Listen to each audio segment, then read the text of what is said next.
N'oubliez pas de soutenir et de vous abonner à la page Eco News Insight pour recevoir toutes les nouveautés.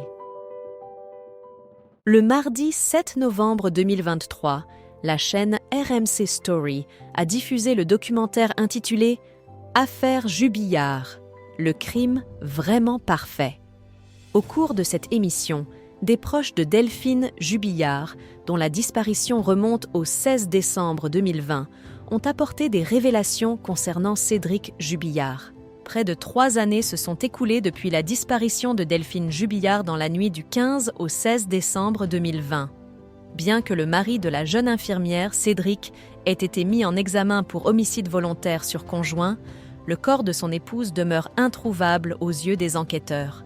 Le mardi 7 novembre 2023, la chaîne RMC Story a diffusé le documentaire intitulé « Affaire Jubillard, le crime vraiment parfait ».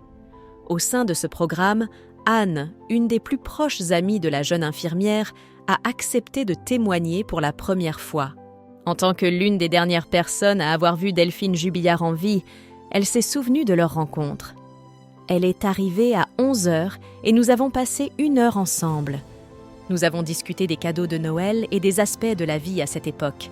Étant donné que nous sommes à la mi-décembre, nous étions tous plongés dans les préparatifs de Noël.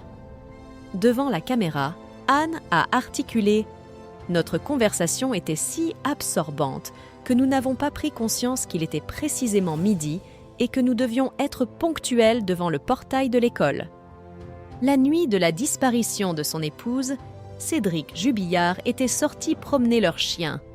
Ne la localisant pas, il aurait contacté les amis de Delphine sur Messenger 10 minutes avant de solliciter l'intervention de la gendarmerie.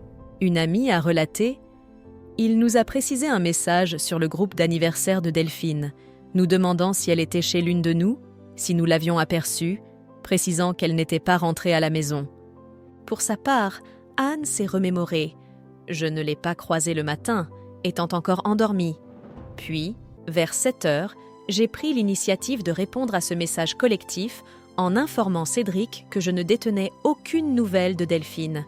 Naturellement, je lui ai demandé s'ils avaient eu une dispute la veille, et c'est ainsi qu'une conversation a débuté. Par voie électronique, le père de 2 enfants a consigné à Anne « Oui, tout allait bien ». Nous avons même partagé un moment d'intimité à 3 dans le lit. À cette déclaration, elle lui a demandé « Ah, ce câlin était-il simplement une marque de salutation avant la nuit ?» En réponse, Cédric Jubillard lui a indiqué « Nous partageons encore des moments agréables ensemble. Peut-être ne te l'a-t-elle pas mentionné, mais la semaine dernière, nous avons eu des relations intimes. Elle m'a appris au milieu de la nuit et elle a pratiqué une activité intime. » Ces détails explicites, pour le moins scabreux, se distinguent de l'attitude anticipée de tristesse que l'on pourrait attendre.